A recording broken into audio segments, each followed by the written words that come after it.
How to change your SoundCloud profile picture. So what's going on, guys? In today's video, I'm going to be showing you step by step on how you can actually change your SoundCloud profile picture. I promise you by the end of today's video, you're going to be able to do that. It's really simple and easy.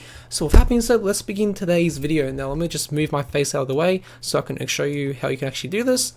Now, depending on what device you're on, whether you're on mobile, on iPad, on desktop, you want to make sure that you have desktop mode enabled on your device. So basically, once you're on that on SoundCloud.com on your desktop, you can even do this on phone, so you can actually enable desktop mode on your phone.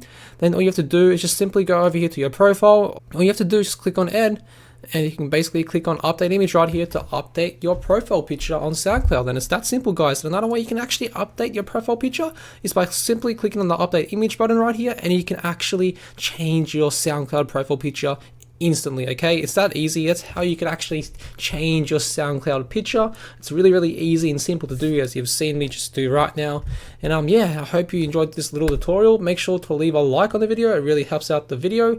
And yeah, peace.